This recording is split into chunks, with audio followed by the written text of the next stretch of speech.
This gathering is very timely, given that California is now gripped in debate about how to achieve so-called realignment and how to downsize our prisons somewhat in light of the economic crisis and the near bankruptcy in which the state finds itself.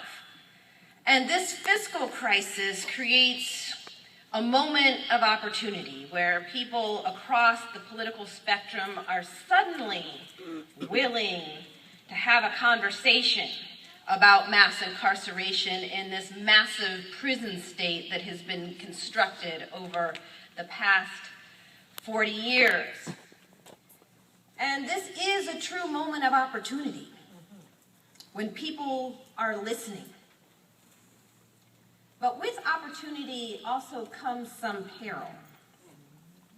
It remains to be seen, I think, whether those of us who claim to care about racial justice will truly rise to the challenge this moment in history presents. I think the question that is facing us at this time is whether we are going to just tinker with this machine, whether we're going to settle for piecemeal policy reform, or whether we are going to insist on a revolution of values, a moral revolution, a revolution that will undo the foundation of this system of mass incarceration and ensure that no new caste-like system is ever born again in America. Reverend Martin Luther King Jr. once said there is, quote, nothing more tragic than to sleep through a revolution. And he was talking at that time about a profound moral revolution that was underway, a struggle for the recognition of the dignity and value of all humankind, a struggle to end America's caste system known as Jim Crow.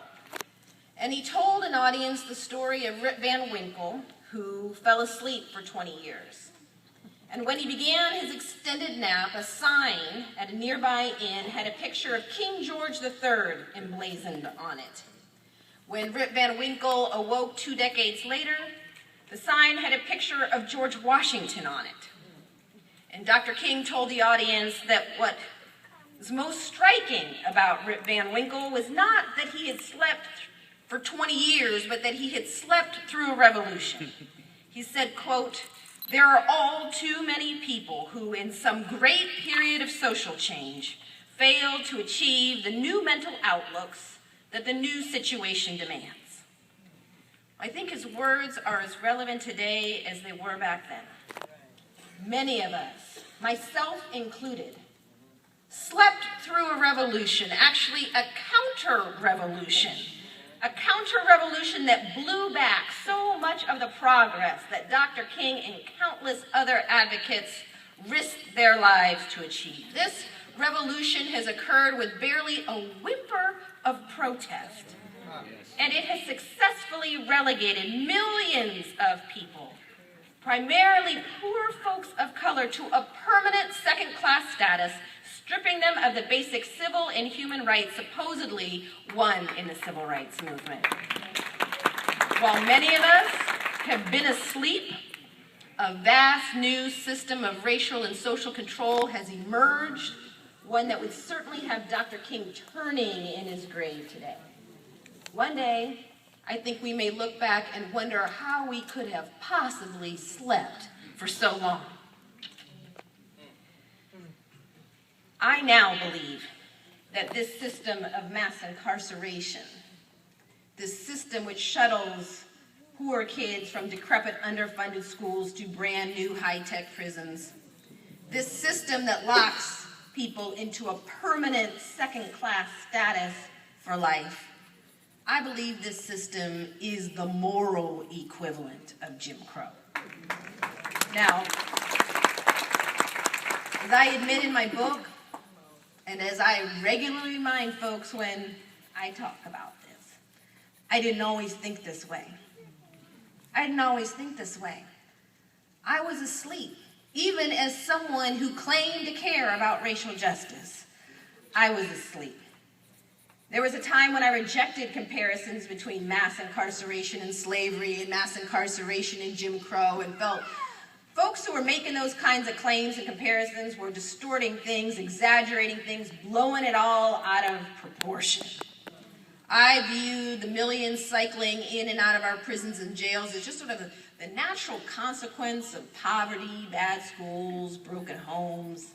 And I wanted to do something about it as a civil rights lawyer and advocate, someone who claimed to care, but I could not see what was hidden in plain sight.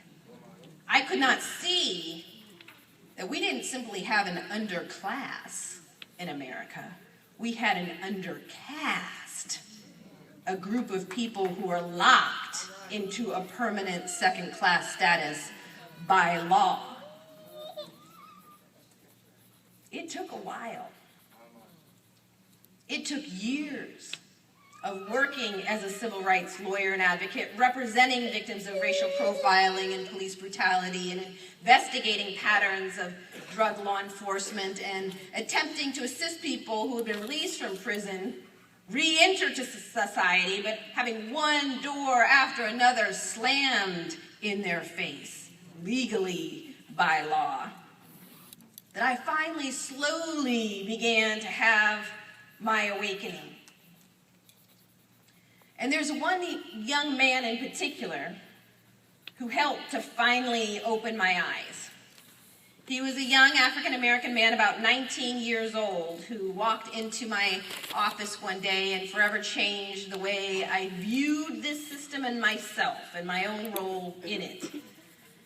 At the time, I was directing the Racial Justice Project for the ACLU in California, and we had launched a major campaign against racial profiling known as the DWB campaign, or the Driving While Black or Brown campaign. And we had already sued the California Highway Patrol for racial profiling and their drug interdiction program, but we were looking to sue some other police departments in California as well, places where we had heard about discriminatory policies, practices, tactics by the police. And so we created a hotline number for people to call if they believed they'd been stopped or targeted by the police on the basis of race. We called it the DWB hotline number. And we put up this hotline number on billboards in Oakland, San Jose, other cities around California, urging people to call if they believed they'd been stopped or targeted by the police on the basis of race.